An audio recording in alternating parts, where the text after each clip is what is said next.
اعوذ باللہ من الشیطان الرجیم، بسم اللہ الرحمن الرحیم، الحمدللہ کفا الصلاۃ والسلام علیک محمد مصطفیٰ و عباد اللہ الصالحین اصطفیٰ۔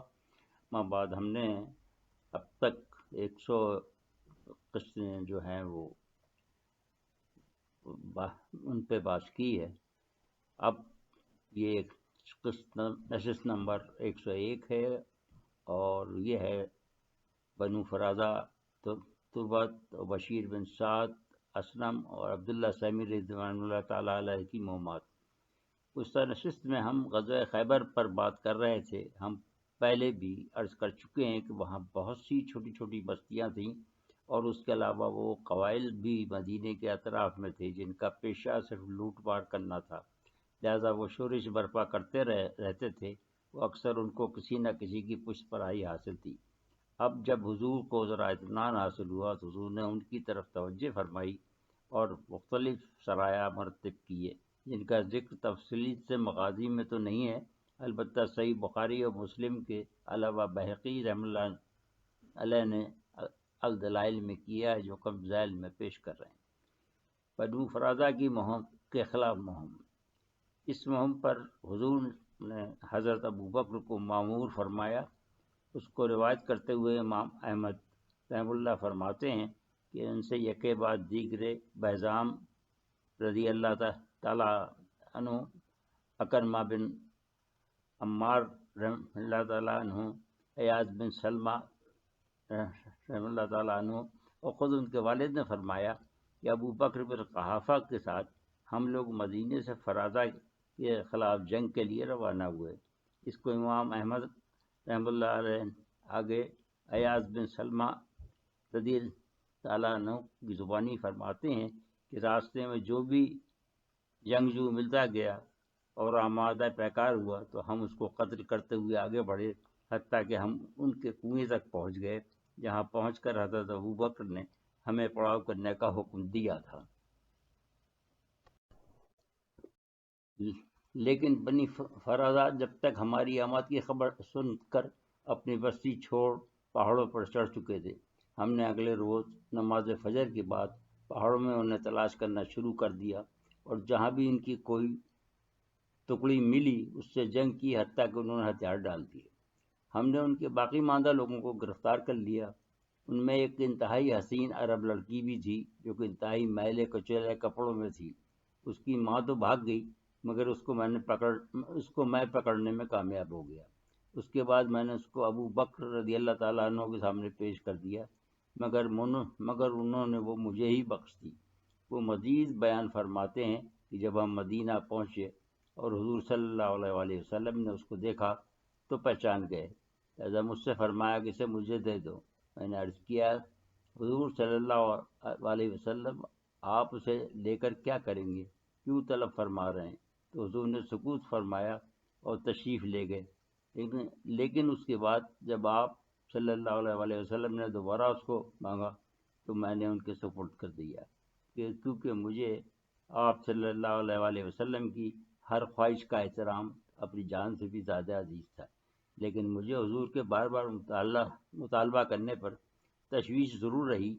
وہ اس وقت دور ہوئی جب مکہ سے مسلمان قیدیوں کا تبادلہ ہوا اور اس لڑکی کو بطور فدیہ مکہ بھیجا گیا، تو مجھے اس کی اہمیت کا ادراک ہوا اور اس تاخیر پر بڑی ندامت ہوئی۔ یہ واقعہ مسلم اور بہقی رحمہ اللہ نے بھی اکرمہ بن عمار کی زبانی بیان کیا ہے۔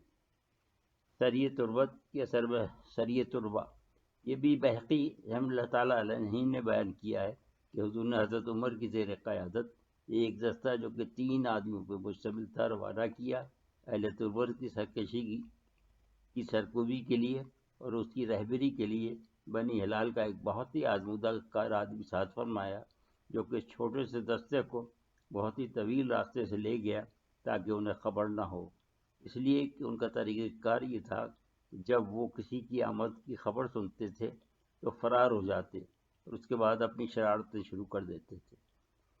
اس مرتبہ طے یہ کیا گیا کہ انہیں فرار ہونے کا موقع نہ دیا جائے اور اچانک پہنچ کر ان کو چاروں طرف سے گھیر لیا جائے۔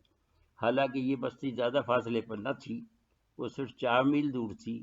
جو راستہ طے کیا گیا اس میں کئی دن لگے، اور رات کو چلتے اور دن میں آرام کرتے ہوئے پہنچے تو انہیں احساس ہوا کہ ان کے پاس اب کوئی راہ فرار نہیں ہے، لہذا انہوں نے ہتھیار ڈال دیے۔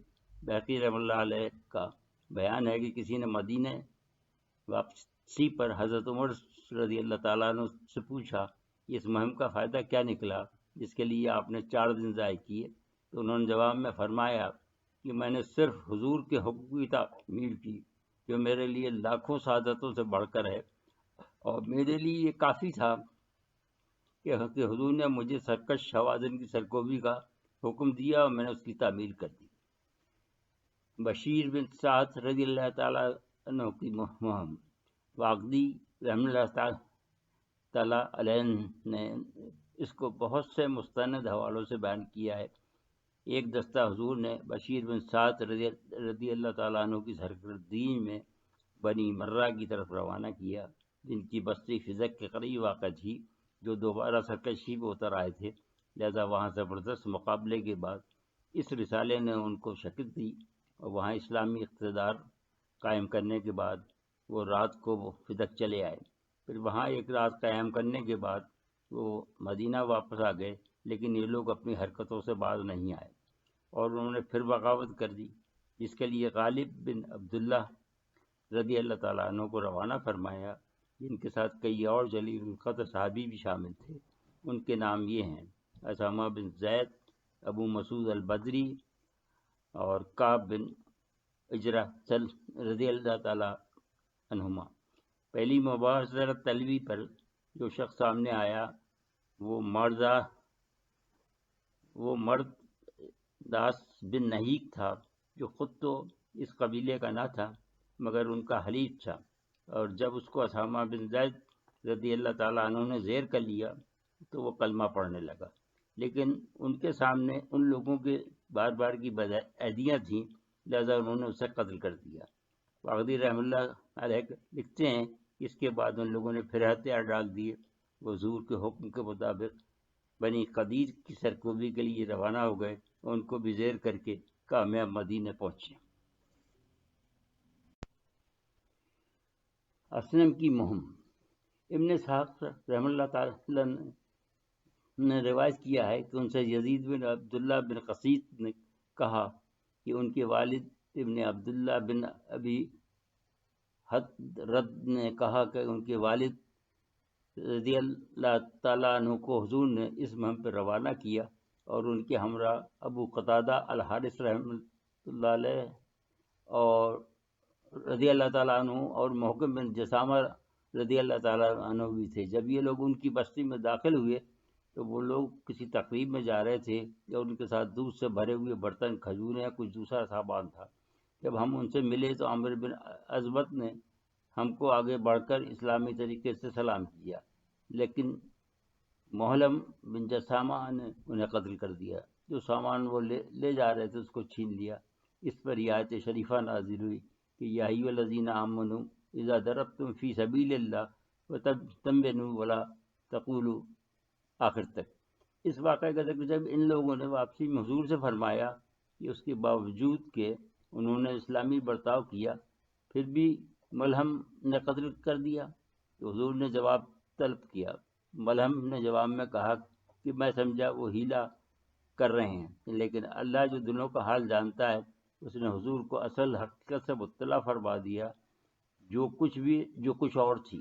حضور صلی اللہ علیہ وآلہ وسلم نے فرمایا کاش تم مسلمان نہیں ہوئے ہوتے، اور اللہ نے بعد میں اس کا پردہ دنیائی میں فاش کر دیا، کیونکہ انتقال کے بعد جب اس کی میت دفن کرنے کی کوشش کی گئی تو قبروں نے باہر پھینک دیا۔ جب دوبارہ دفن کیا تو بھی یہی ماجرا پیش آیا۔ آخر تیسری مرتبہ کے بعد یہ کوشش ترک کر دی گئی اور میت کو ایک پہاڑی گڑھے میں پتھر ڈال کر پاٹ دیا گیا۔ جب حضور کو اس واقعے کی اطلاع ملی تو حضور نے فرمایا کہ مٹی کثیف سے کثیف شے کو قبول کر لیتی ہے، مگر ملہم کی لاش کو قبول نہ کر کے تمہارے لیے اس نے عبرت کا سامان بنا دیا۔ اس کے بعد مقتول کے ورثاء نے حضور سے خون بہا کا مطالبہ کیا، لہذا حضور نے بیت المال میں سے 100 اونٹ بطور خون بہا عطا فرمائے۔ اس کے بعد اس سلسلے کی آخری مہم جو تھی وہ عبداللہ بن خدافہ سہمی کی مہم تھی۔ صحیح مسلم و بخاری میں بیان کیا گیا ہے کہ ایک مہم حضور نے عبداللہ بن خدافہ رضی اللہ تعالیٰ عنہ کی سرکردگی میں روانہ کی اور ساتھیوں کو یہ حکم دیا کہ تمہیں ہر حالت میں اپنے امیر کی اطاعت کرنی ہے، مگر عبداللہ بن خدافہ کو یہ محسوس ہوا کہ ہر فرد من مانی کرنے پر تلا ہوا ہے، تو انہوں نے سب کو حکم دیا کہ جنگل کی لکڑیاں چن کر لاؤ، اور جب وہ لے آئے تو کہا کہ ان میں آگ لگاؤ۔ جب آگ پوری طرح بھڑک اٹھی تو کہا کہ اس میں کود جاؤ، لیکن سب اس حکم پر مذبذب کھڑے رہے تو انہوں نے انتہائی غصے سے دیکھا اور حضور کا حکم یاد دلایا۔ اس کے بعد ان کا نہ صرف غصہ فرد ہو گیا بلکہ آگ بھی ایک بجھ گئی۔ اس کے بعد وہ مدینہ واپس آ گئے، کیونکہ اس صورت حال میں کامیابی کی امید کم تھی۔ یہ بھی تمام ماجرا حضور صلی اللہ علیہ وسلم کے سامنے پیش ہوا تو حضور صلی اللہ علیہ وسلم نے فرمایا کہ اگر تم لوگ عبداللہ کے اس آخری حکم پر اس آگ میں داخل ہو جاتے تو بھی اپنے پچھلے باغیانہ خیالات کے بطور صدا کے طور پر اس آگ سے زندہ نہیں نکلتے۔